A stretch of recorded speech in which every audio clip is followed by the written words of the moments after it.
오늘 말씀은 사마리아 여자와 예수님과의 대화입니다. 이 우물이 야곱의 우물이라고 해요. 근데 사마리아 사람들은 이 전설에 아브라함이 그리심산에서 이삭을 바쳤다고 생각을 해요. 그리고 그 산을 축복의 산이라고 생각을 합니다. 근데 그리심산, 창세기에 보면 모리아산이라고 하는데 이것을 그리심산이라고 생각을 하는 거죠. 그리고 거기서 예배를 드려야 하나님이 기뻐하신다고 믿고 있어요. 그래서 그 여자가 이런 말을 하는 거예요. 우리 조상들은 이 산에서 예배하였는데 당신들의 말은 예배할 곳이 예루살렘에 있다 하더이다. 이게 어떻게 된 일입니까? 그런 거죠. 여러분, 이런 질문들이 교회에 오면 아니면 믿는 사람을 만나면 흔히들 하는 질문들입니다. 사람들은 누구나 다 예배하고 있어요. 우리나라에 예수가 없을 때에도 예배하고 있었어요. 부처 믿는 사람은, 불교를 믿는 사람은 석가를 예배하고 있었고, 저 이슬람도 알라라고 하는 그 희한한 신을 섬기고 있고, 또 힌두교는 힌두교대로 다 예배하고 있어요. 하다못해 무신론이라고 말하는 사람들, 나는 무신론자야 라고 말하는 사람들도 자기 유익을 위해서 자기의 어떠한 그것을 믿고 있는, 섬기고 있는, 결국은 자기 자신이 예배받을 당사자가 되어져서 섬김을 받고 있는, 자기가 자기 섬기는데 자기가 자기 섬김을 받고 있어요. 이제 그런 사람들이 예수 믿는 사람들에게 와서 질문하는 거예요. 제가 신학교 때 구리시의 동석교회에 가서, 동석교회라고 있어요. 거기서 전도를 하는데, 이제 많은 헌신자들 가서 전도 사람들이 함께 이제 전도를 하러 나가는 거예요. 동네 어르신들이 쭉 앉아 계시는 곳에 가서 전도를 했어요. 예수님 믿으셔야 합니다. 그랬더니 그 어르신들이 하신 말씀이 그래요. 옛끼 이놈들아, 어디 믿을 게 없어서 서양 귀신을 믿냐? 어디 믿을 게 없어서 서양 귀신을 믿냐? 라고 말씀하시더라. 여러분들은 그 속에 그런 질문들이 안 생깁니까? 왜 예수를 믿어야 하지? 이런 질문 안 생겨요? 또 다른 질문들이 있어요. 우리가 지금까지 섬겨왔던, 경배해왔던 그것은 우리 조상들이었어요. 우리가 우리 조상을 잘 섬기면 그 조상이 우리 자손 되신 우리들을 지키고 보호해 주시고 또 잘되게 해주신단 말이에요.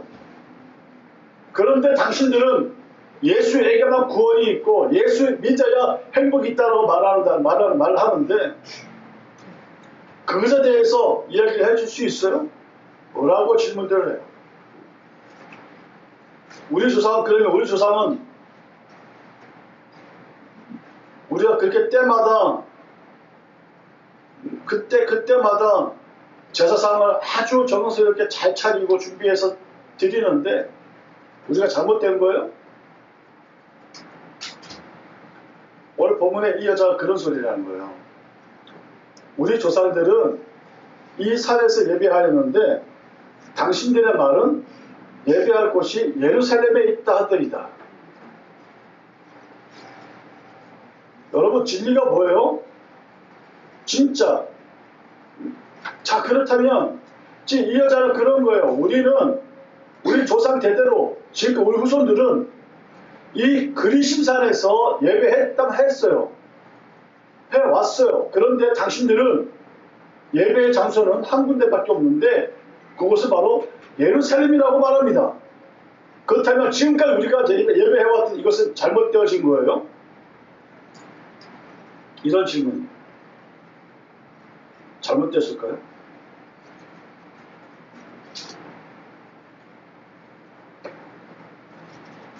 자, 그럼 두 번째 질문. 예배가 이 사마리아 사람들이 사마리아자고 말하고 있는 그리심 산에서 해야 할까? 아니면 정말 예루살렘에서만 해야 할까?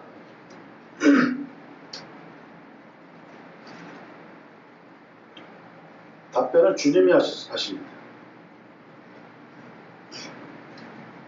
주님이 뭐라고 하시냐면, 여자여 내 말을 믿어라. 이 산에서도 말고 저 예루살렘에서도 말고 라고 하십니다. 그리고 장소를 말씀하시지 아니하시고, 야, 이 산도 아니고 니네가 숨겨왔던 근심산 그 산도 아니고, 그리고 유대인들이 말하고 있는 예루살렘 그것도 아니야. 그러면 어디라고요? 어디가 아니라 너희가 아버지께 예배할 때가 이르리라. 장소를 말씀하시는 것이 아니에요. 예배하는 곳, 장소를 말씀하시는 것이 아닙니다. 그렇다고 해서 교회가 필요하지 않다? 이건 무교회주의자들이라고 해서 극히 위험한 사상을 가진 사람들입니다. 다시 말해 그 사람들은 교회가 필요 없다고 하는 그런 주의자들이기 때문에 위험한 사상이에요. 왜? 주님께서도 말씀을 선포하실 때 어디든지 말씀을 선포하셨지만 특별히 5,000명, 7,000명 모아놓고 말씀을 하셨어요. 물론 모았다고 하는 말은 어폐가 있지만 그들이 주님의 말씀 듣기 위해서 모였잖아요. 그리고 그 모인 곳, 그 한 곳에서 주님께서 말씀 선포하신, 그리고 나서 계속해서 야 여기로만 모여 라고 말씀하시지 않아요. 옮겨가시면서 말씀을 선포하시는 거예요. 그런데 한 군데 정해놓고 선포하신 이유가 무엇입니까?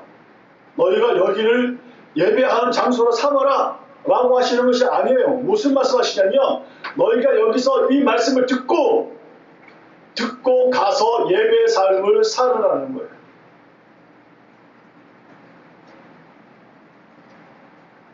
이 산에서도 말고 예루살렘에서도 말고 너희가 아버지께 예배할 때가 이르리라. 중요한 게 뭐예요? 너희가 아버지께 예배할 때가 있다는 거예요. 그때는 장소가 필요하지 않다. 너희가 무릎 꿇는 그곳이 바로 예배 장소다라는 거예요.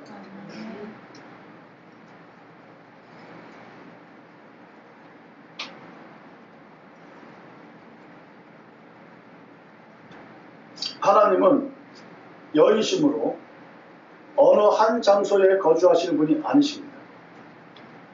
무소부재, 어떤 곳에서든지 하나님이 임재하고 계신다는 사실입니다.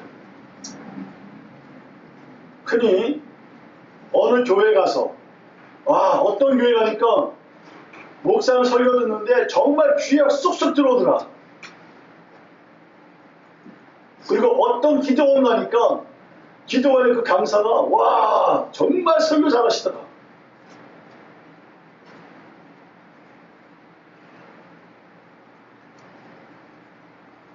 마음에 쉼을 얻는 여러분의 고향이 어디십니까?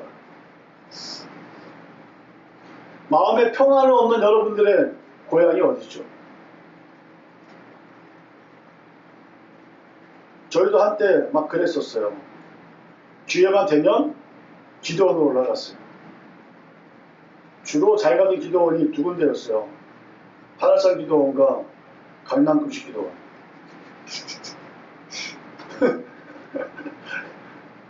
특징이 있습니다.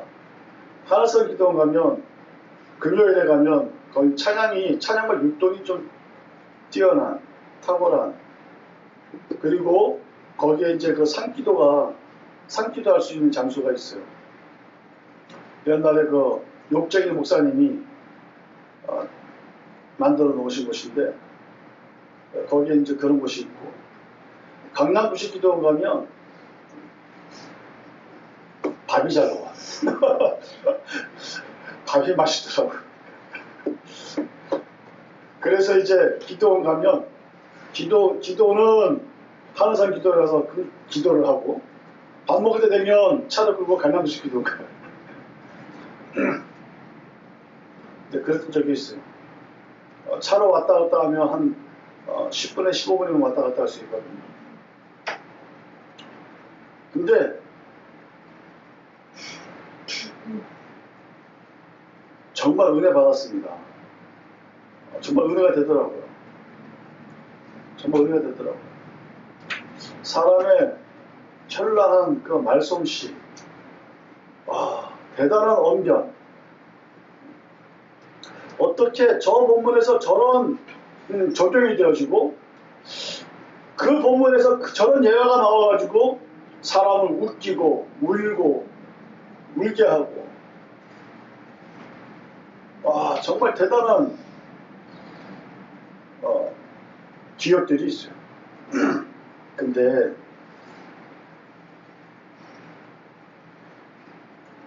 잘못된 거더라고요. 우리의 진정한 마음의 쉼이 되어지고 평안과 기쁨이 되어지는 것은 믿음 자체예요. 그리고 하나님의 말씀이고. 무엇이 나를 위해 줍니까? 윤복희 가수가, 권사가 무엇이 나를 위해 주지? 그럼 왜 마지막 한 멘트가 여러분이라고 합니다. 아니요. 근데 그 노래가 일반적인 대중가요로 나와가지고도 마음의 심금을 울려주는 어떤 이 동화가 되어줄 수 있는, 그래 여러분과 나는 그렇게 연결되어져야 하는 존재들입니다라고 하면서 여러분이라고 하는데, 윤복희 권사의 간증을 들으면 그게 복음을 그렇게 기록해놨다 그러더라고요. 복음을 그렇게 노래 가사로 했는데 마지막에 주님, 예수님이라고 할 수 없으니까 그것을 개사를 해서 그렇게 해놨더라고요. 그리고 그 여러분은 어떤 여러분이에요? 복음의 증인들을 말하는 거겠죠. 복음의 증인들이 나의 위로가 되어진다. 사도 바울의 고백도 그런 고백이 있어요. 믿음을 받아서가는 것이 참된 위로가 되어진다.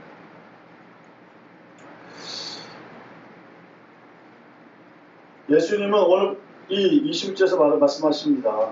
이 산에서도 말고 예루살렘에서도 말고 너희가 아버지께 예배할 때가 이른다. 때가 이른다. 그 때가 언제인가? 장소를 말하고 있는 개념인, 어떤 장소로 말하냐면 마태복음 18장 20절 말씀에 두세 사람이라도 내 이름으로 모인 곳에 나도 있느니라. 예수님의 이름으로 모인 곳에 주님이 계신다. 자, 그곳이 예배할 때라는 거예요. 예배할 곳이라는 거예요. 초대교회 성전에서, 예루살렘 성전에서 모이지 못하고 어디서 합니까? 다락방이나 혹은 숨어서 문 꼭꼭 걸어 잠그고 그 가정 속에서, 혹은 어느 때는 감옥에서조차도 예배를 드립니다. 로마에서는 박해를 피해서 지하 땅굴을 파고 그곳을 뭐라 그러죠? 카타콤이라고 합니다. 그곳에 들어가서 예배를 드렸고, 우리가 북한에 대해서 들은 이야기도 있잖아요. 지하교회, 땅굴교회가 존재한다라고. 그곳에서 예배하는 그들의 예배를 하나님께서 안 받으실까? 아니요. 주님께서 말씀하셨잖아요. 두세 사람이라도 내 이름으로 모인 곳에 나도 있다. 어떤 곳에서든지 예배하는 그곳에 주님이 계십니다. 타락한 인간들이 각기 다른 신의 이름을 부르며 혹은 알지 못하는 신에게도 경배를 하고 있었던, 결국 각기 다른 예배의 형식들을 통해서 그들의 신들에게 예배를 하지만 결국 그들의 공통되어진 이 예배의 목적은 자신들의 목마름을 해결하기 위한, 결국은 자기 유익을 구하는 방편이라는 거죠. 자기 유익을 구하는 방편. 모든 인간들의 목마름은 그렇게 여러 모양의 예배로 나타나게 되어지는 거죠. 여러분, 예배의 참과 거짓, 하나님께서 받으시는 혹은 받지 않으시는 예배에 대하여 하나님은 창세기에서 말씀하고 계십니다. 바로 가인과 아벨의 예배를 통해서 말씀이죠.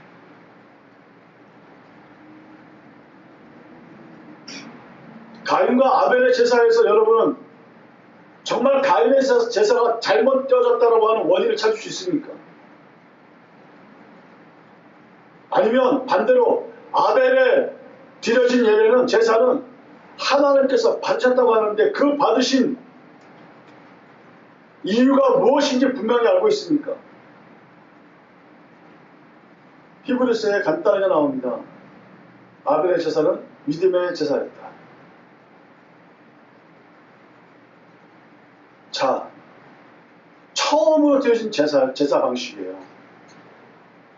그런데 가인과 아벨이 똑같이 제사에 제물을 드렸습니다. 그런데 제물을 드렸는데 각기 자기에게 허락되어진 것을 가지고 제사를 드렸어요. 잘못일까요? 가인은 농사를 졌습니다. 농사를 져서 추수한 곡식들을 가지고 하나님께 제사를 드렸어요. 아벨은 양을 길렀습니다. 그리고 양을 잡아서 제사를 드렸습니다. 잘한 것일까요? 똑같이 자기에게 허락되어진 만큼을 가지고 하나님께 드렸어요. 성경적입니까? 아닙니까? 지극히 성경적입니다. 왜? 하나님께서 허락하신 것만큼 그걸 가지고 제사를 드리는 거예요.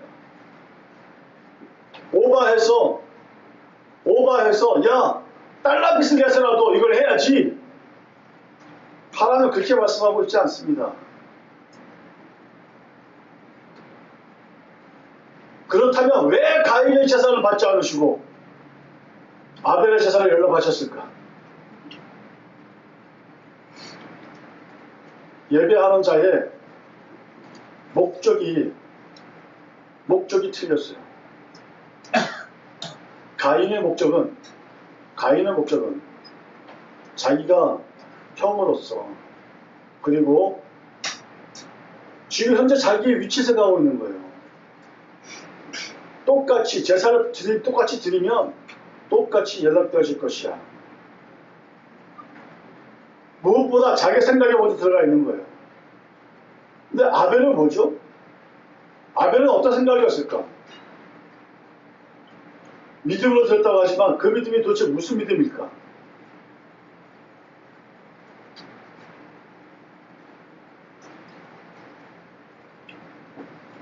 하나님이 아담을 에덴 동산에서 내쫓으시고 그에게 말합니다.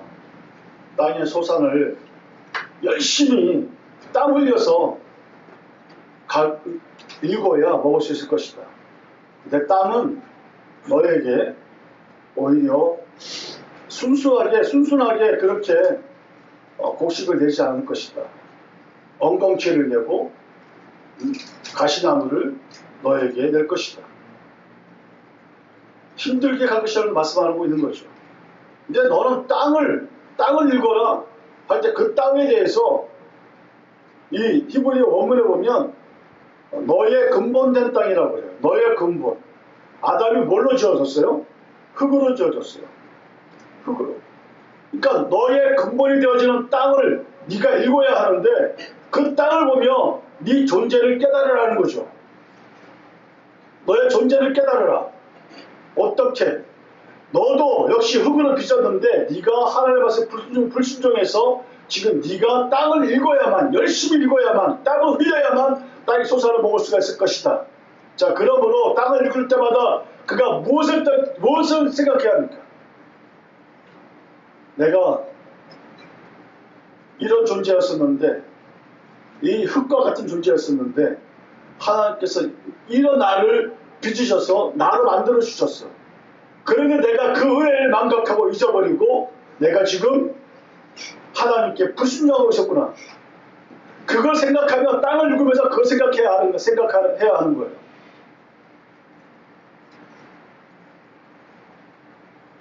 땅을 읽던 가인은 그 생각이 이르지 못합니다. 오직 소산만 생각하고 더 많이 먹을 것만, 더 많이 얻을 것만 생각하고 있었던 그였다라는 거죠. 거기에는 믿음이 없다라는 거예요. 믿음이라는 것은 그것을 생각해야 되는데 생각하지 못했다라는 거예요. 히브리서에서 아벨의 믿음이었다고 생각하는 것은 그런 거예요. 정말 무익한 존재인 나를 하나님께서 건져내시고 하나님께서 은혜를 주셨구나. 이것을 믿는 믿음이었다라는 거예요. 믿음이라고 말하는 것은 그런 뜻이 있는 거예요.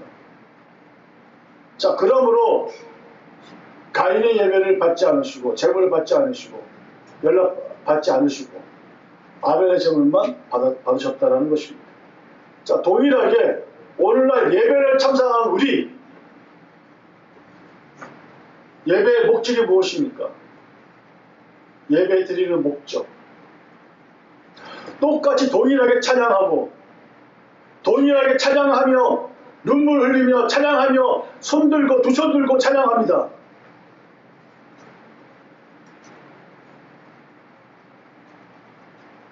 근데 목적이 뭐죠? 믿음으로 예배를 하고 있습니까? 아니면 자기의 유익을 위하여 나와 내 가정과 나에게 국한되어져 있는 모든 소유물들의 평안함을 위해서 하나님 나를 지켜주세요. 물론 그렇게 구하는 건 맞습니다. 그런데 예배 드리는 목적이 그것이 되어서는 안 된다는 거죠. 예배의 목적은 믿음이 되어져야 합니다. 하나님이 이처럼 무가치한 무익한 나를 이렇게 가치 있는 존재로 만들어 주신 이 은혜로 하나님께 나아와 하나님과 온전한 하나가 되어지기를 원합니다. 나를 만들어 주신 하나님을 찬양합니다. 이런 믿음으로 나아와 참석하는 것이 믿음의 예배인 거예요. 그런데 이것을 가지고 주께서 말씀하십니다. 너희가 아버지께 예배할 때가 이르리라. 지금은 그렇게 드려진 예배가 한 번도 없더라는 거예요. 여러분, 북이스라엘의 그 수도가 사마리아였어요. 거기서 지금까지 그런 예배가 한 번도 없었다. 그리고 이 유대인들이 말하고 있는 예루살렘 성전, 여기에는 법궤도 하나님의 언약궤도 있고 하나님의 성전이 있는 곳이다. 그러면 여기서 예배를 해야 한다라고 말하지만 주님께서는 예루살렘에서도 말고 라고 말씀하십니다. 이곳에서도 제대로 된 믿음으로 드려진 예배가 아니다라는 거예요. 그리고 예배할 때가 이르리라. 결국은 믿음으로 하나님과 하나 되어지는 그 예배가 되어진 때가 있다라는 거예요. 그 때가 언제다? 우리로서는 알 수 없다.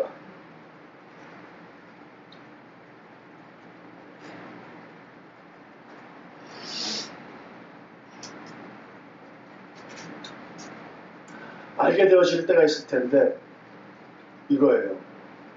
아버지께 참되게 예배하는 자들은 영과 진리로 예배할 때가 오나니 곧 이 때라. 그 때가 언제다? 영과 진리로 예배할 때다. 영과 진리를 예배할 때다. 여러분, 지금은 주님이 말씀하고 계시는 지금 이때 보혜사 성령이 임하지 않았습니다. 아직은 때가 조금, 이 사람들, 말 듣고 있는 이 사람들은 알지 못하지만 그 때가 조금 남아있는 것을, 그 공간에 남아있는 것을 볼 수 있어요. 아직은 아니다. 아직은 아니다.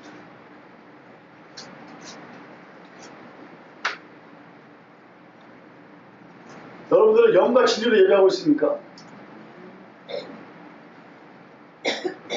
이제 나오는 말씀으로 확증되어지시기를 바랍니다. 성경에서 말씀합니다. 너를 위하여 새긴 우상이나 형상을 또 만들지 마라. 그것을 경배하지 마라. 뭐를 위하여? 너를 위하여. 자기를 위하여. 똑같이 예배당 안에서 예배하고 있지만 자기를 위하여 드릴 예배면 그 예배는 우상에게 드리는 예배입니다.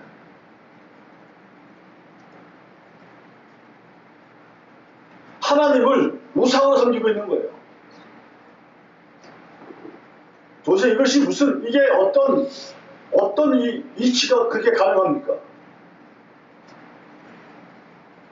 두 가지인데 결론 한 가지예요.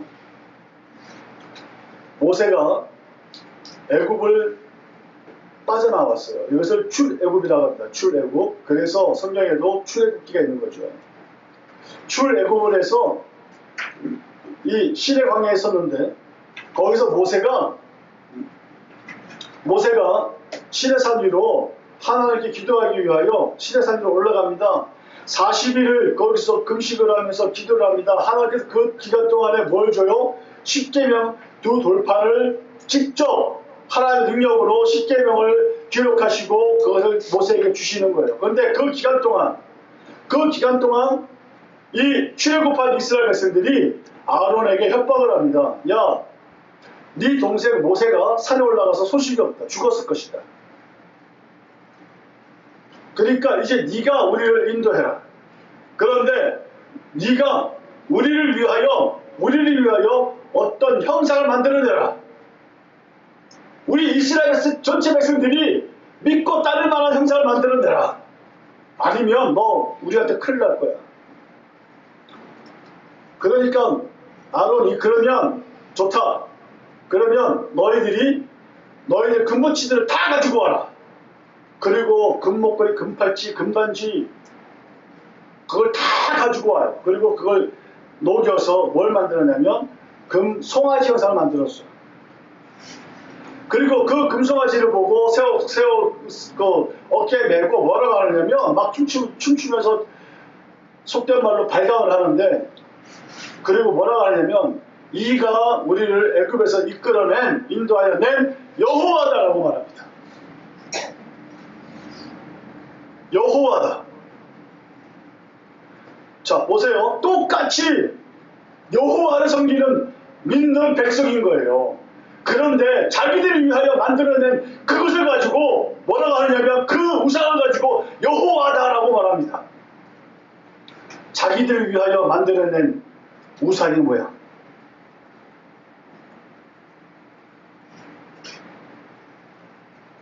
이스라엘이 솔로몬의 아들 르호보암 때에 와서 다윗 왕이 두 번째 왕이고, 첫 번째 왕이 사울 왕이고, 두 번째 왕이 다윗 왕이고, 세 번째 왕이 솔로몬이에요. 네 번째 왕이 르호보암 왕인데 이 르호보암 시대에 와서 나라가 둘로 쪼개져 버립니다. 르호보암 밑에 있었던 여로보암이라고 하는 이 공사를 하는 데 있어서 성전 공사를 할 때 아주 큰 역할을 감당했었던, 다시 말해서 북이스라엘 북쪽 지방에 영향력이 있던 사람이 있었어요.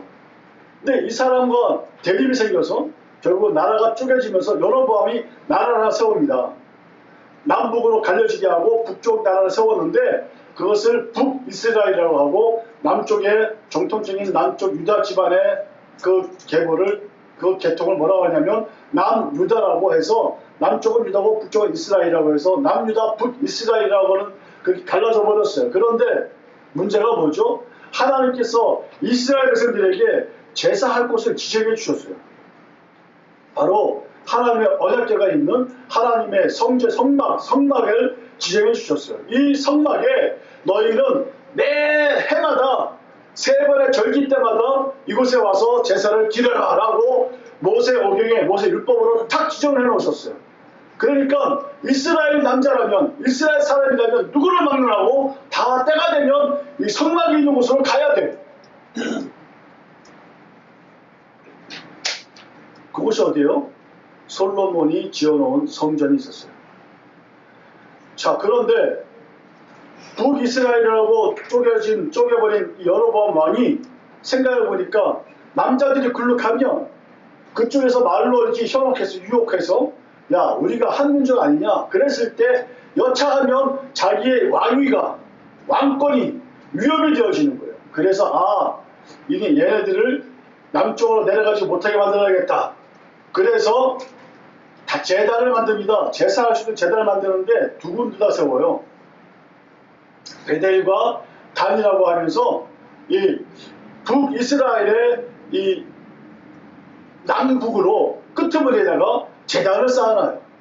그리고 베델과 단이라고 하면서 제단을 쌓고 그곳에 뭘 세워놨냐면 금송아지 세워놓고 너희가 이제 더 이상 예루살렘에 갈 필요 없다. 여기서 제사하면 된다라고 말하고 그리고 성경에는 레위인을 세워서 반드시 제사장을 세워야 된다고 되어져 있는데 이 북이스라엘 여로보암이 그걸 깨버렸어요. 과감하게 깨버리고 누구든지 원하기만 하면 제사장이 된다.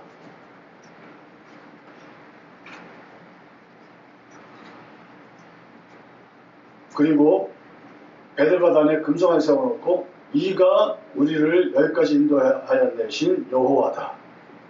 그 베델이라고 하는 곳이 창세기에 나오는 그리심 산인 거예요. 그러니까 북이스라엘 사람들은 오늘 사마리아에서도 그렇고 봐봐요. 정통적으로 역사적으로 그리심산 베델이 맞잖아요. 라고 말하고 있는 거예요. 근데 여러분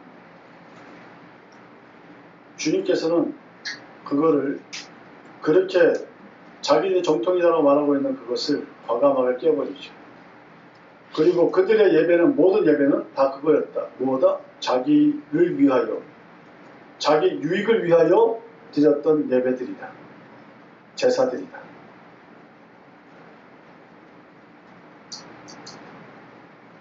그런 제사를 드리는 그런 예배를 드리는 자를 향하여 누가 성전 문을 좀 닫아버렸으면 좋겠다. 너희가 이곳에서 기도할지라도 내가 도무지 듣지 아니하리라.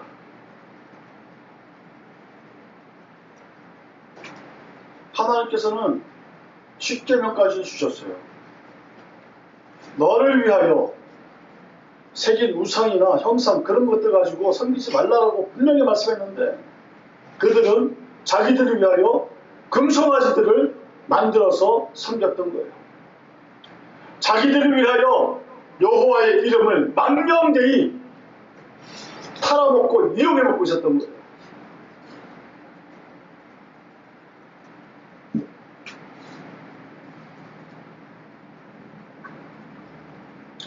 사도 바울은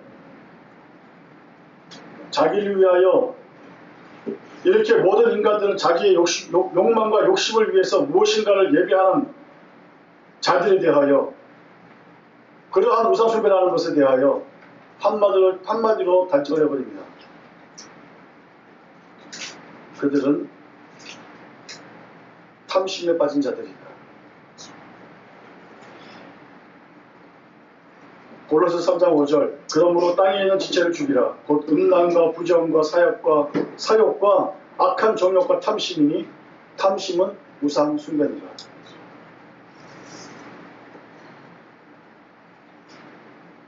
탐심은 뭐죠? 결국은 사망에 이르게 되어지는 근본이 되어지는 거예요. 사망의 근본이 되어지는 거예요. 죽음의 근본. 그러니까 자신의 유익을 위해서 절대적인 힘을 이용하려 하는 모든 사람들의 행위는 우상에게 예배하는 행위가 되어지는 거예요. 원래 우리 인간들은 하나님을 가장 가치 있는 자리에 올려드리고 그리고 그분께 전적으로 순종하며 의뢰하며 그분의 영광을 드러내고 그분께 찬양하는 자로, 즉 예배하는 자로 지어진 거예요. 이것이 바로 우리 인간의 창조의 목적입니다.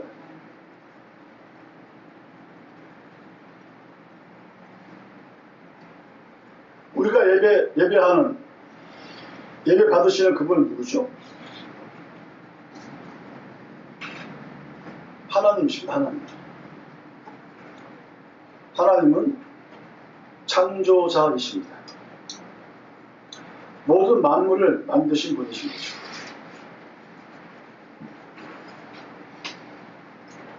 그러므로 우리가 믿는 하나님은 아름다운 모든 만물을 창조하신 지혜로우신 능력의 하나님이신 것을 믿어야만 합니다. 하나님은 우리의 구원자이십니다. 하나님은 우리를 그냥 내버려 두시지 않으세요. 그리고 우리가 예배하는 자리에 올 때 무엇 때문에 나오나요? 은혜를 받으러 왔고 은혜 받고 돌아간다라고 말을 합니다. 여러분 잘못되어진 것입니다. 은혜를 받으러 온 것이 아니라 은혜를 입은 자이기에 하나님께 감사 찬양 영광을 드리러 나오는 거예요. 우리는 이미 은혜 받은 자들인 거예요. 근데 은혜 받은 자의 삶이 안 될지 몰라도 은혜 받은 자인 것을 믿으시기 바랍니다. 그리고 이 은혜에 감사함으로 주일에 이렇게 열심히 교회에 나오는 거예요.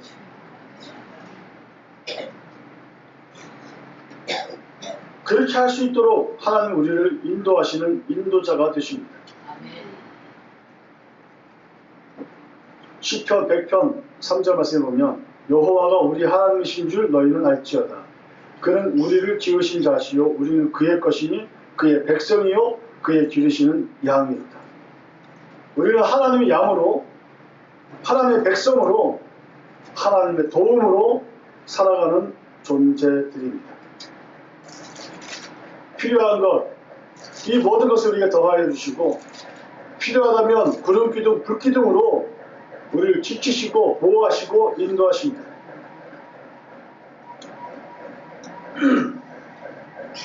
이것을 어떻게 알 수 있나요? 우리가 어떻게 이것을 알 수가 있습니까? 요한복음 5장 39절 너희가 성경에서 영생을 얻는 줄 생각하고 성경을 연구하거니와 이 성경이 곧 내게 대하여 증언하는 것이다. 성경에서 우리가 알 수 있다는 거죠. 하나님의 말씀에서 우리가 알 수 있다는 거예요. 그리고 또한 성경을 읽을 때 우리가 깨달을 수 있게 되어지는 것, 그것이 뭐죠? 요한복음 14장 16절에 보혜사 곧 아버지께서 내 이름으로 보내신 성령 그가 너희에게 모든 것을 가르치고 내가 너희에게 말한 모든 것을 생각나게 하시리라.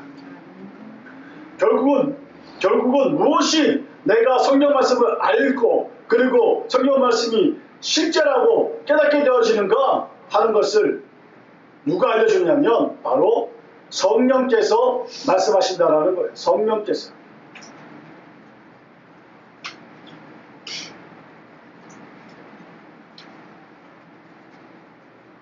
그리고 그 깨닫는 궁극적인 본질이 무엇입니까? 깨닫는 본질.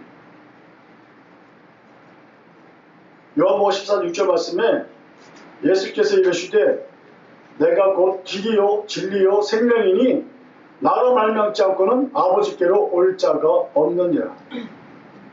결국은 이 진리의 성령을 말미암아 깨닫게 되어진 것이 뭐다? 바로 예수 그리스도가 길이고 진리고 생명이다라는 것을 깨닫는다는 거예요.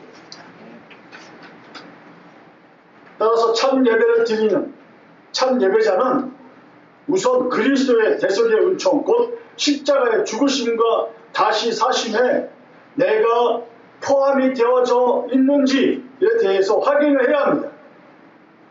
확인이 되어져야 돼요. 그 확인되어지는 의식이 뭐냐면 바로 세례와 그리고 말씀이라는 거예요.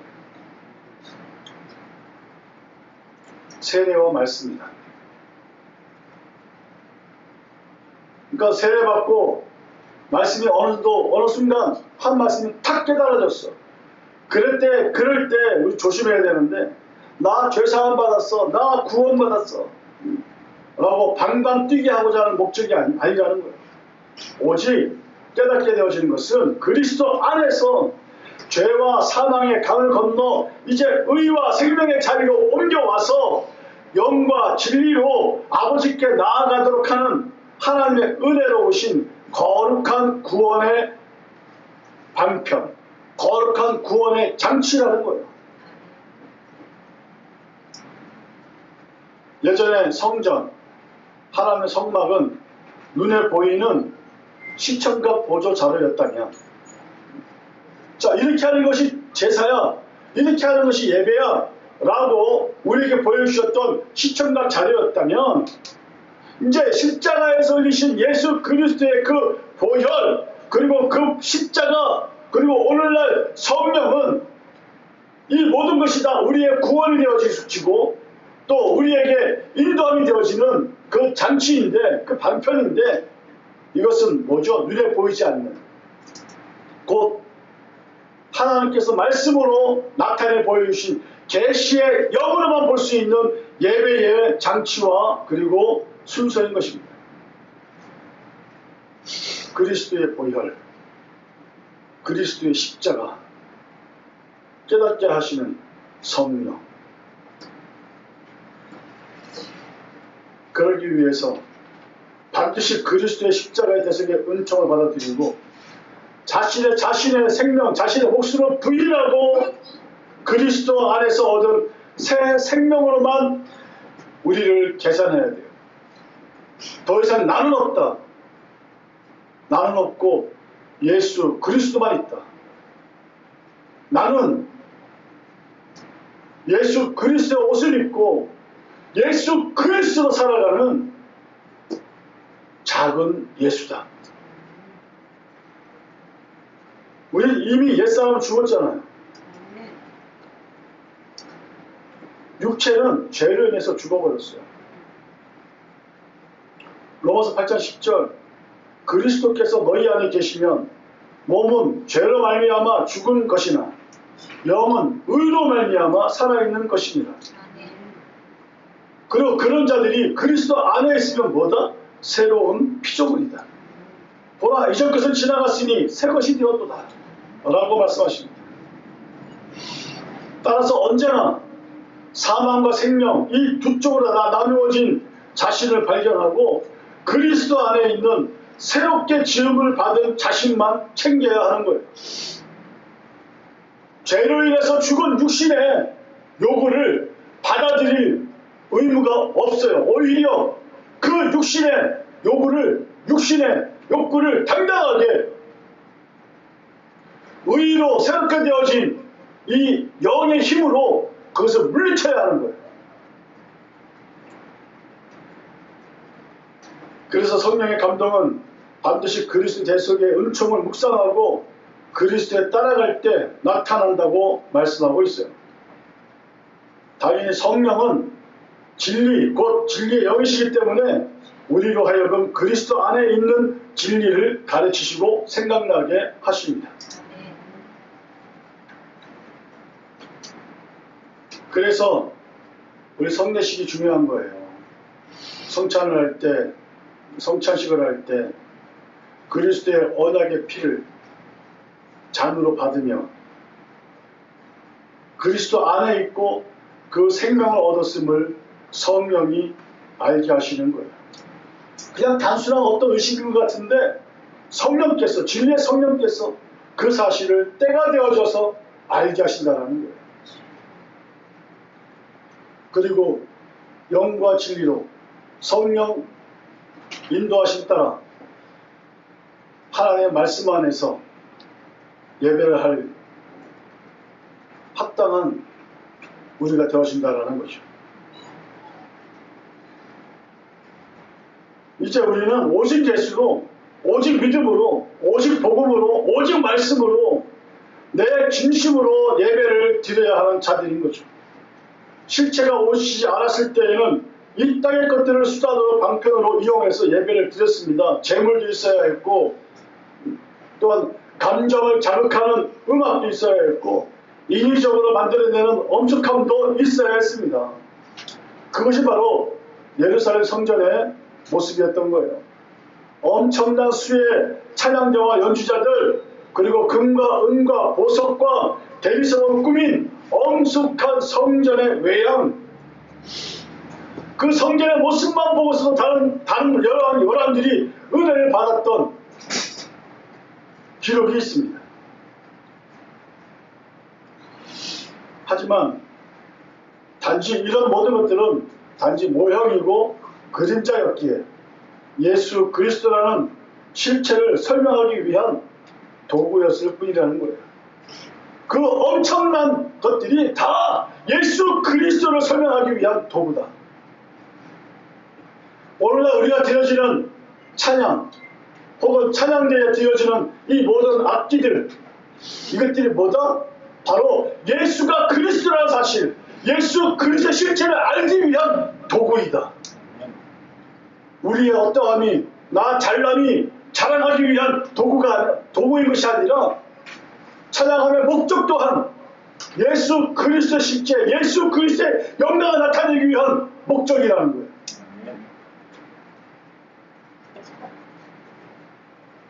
근데 오늘날의 예배, 실체가 오시지 않았을 때 이 땅의 것으로 그 실체를 설명하기 위해서 쓰여졌던 방법과 수단들이 그대로 쓰여지고 있죠. 사람들이 심심하지 않도록 영화관 수준의 멀티미디어를 사용해야 하고 또한 연극도 가미하기도 합니다. 목사의 설교도 짧고 재미있고 그리고 신선해야 하는 거예요. 예배의 주인이 하나님이 아닌 사람이 되어져 버린 그러한 예배에 길들여진 사람들, 늘 그 예배 시간에 자신이 뭔가를 느껴야 직성이 풀려지는, 자기를 감동시키는데 실패한 예배는 예배가 아닌 것처럼 생각하기도 합니다. 근데 그러한 예배는 인간의 감정과 인간의 만족에 의해서 판단되어지는 가짜 예배인 것입니다. 예배는 인간의 오감을 자극해서 인간을 설득하는 것이 아닙니다. 예배는 예수 그리스도의 은혜를 입어 성령을 받은 자들이 성령에 의해 하나님의 하나님 되심을 높이는 자리여야 하는 것이지, 하나님이 인간들의 감정과 기분을 맞추는 시간이 아니라는 거예요. 예배의 대상, 예배의 주인공은 오직 하나님이신 것입니다. 따라서 말씀을 부지런히 듣고 자신에게 적용하여 이미 그리스도 안에서 죽은 육체의 껍질을 벗어버리고 그리스도로 옷을 입고 그리스도 안에서 그분을 먹고 마심으로 자신을 성령과 진리 안에서 하나님 앞에 나아가는 것이 쉬워지고, 그리고 그것이 그 예배가 익숙해지도록 우리가 만들어가야 합니다. 그리스도께서 십자가에서 벌거벗고 살과 피를 찢기심은 우리를 그분 안에서 그분의 의의 옷자락에 싸서 그분의 살과 피를 먹여 성령과 진리 안에서 하나님 아버지를 예배하도록 하심입니다. 그분이 벗음으로 우리가 입고 그분의 살이 찢기고 피를 흘리심으로 우리가 그 살과 피를 먹고 마셔 주의 형상과 영광을 얻습니다. 그 영광으로 주의 영광 진리 안에서 하나님 앞에 당당히 나아갑니다. 산 제물을 드리라고 합니다. 누구를 드립니까? 예수가 산 제물이었습니다. 이 시간 누가 제물입니까? 예수로 옷을 입은 우리가 제물입니다. 우리를 드려야 합니다. 온전하게, 거룩하게. 죄인이었던 우리가 주 예수 그리스도의 대속의 은총으로 비록 육체 안에 있지만 성령과 진리 안에서 새로워진 영으로 복의 근원이신 하나님께 닿는 곧 거룩한 입맞춤과 자신을 들여 섬기는 것이 바로 예배입니다. 그리스도 안에서 다윗처럼 항상 아버지 앞에 모시면서 하나님을 바르게 모시면서 그분께 경배와 찬양을 드리는 것보다 더 큰 복은 세상에 없다라는 것을 인정하고 이 엄청난 하나님 아버지의 부르심과 그 특권인 예배의 복을 영과 진리로 올려드리는 우리 모두가 되어지기를 예수님 이름으로 축원합니다. 기도하겠습니다. 하나님 아버지, 은혜와 사랑을 감사합니다. 참된 예배에 대하여 깨닫게 하시니 감사합니다. 우리의 어떠함으로 드려진 예배가 아닌 성령과 진리 안에서 드려지는 참된 예배자가 되어 하나님의 영광을 드러내고 높여드리는 그런 예배가 될 수 있도록 주장하여 주옵소서. 나는 없고 오직 예수 그리스도로 옷 입어 참된 제물로 드려지는 이 예배, 기뻐 받으시는 영광의 예배가 되어졌음을 인하여 감사하오며 우리의 모든 삶 동안 이 예배로 드려지는 아무도 예배하지 않은 그곳에서 예배하는 예배자가 될 수 있도록 역사하여 주옵소서. 감사하오며 예수님 이름으로 기도하옵나이다. 아멘.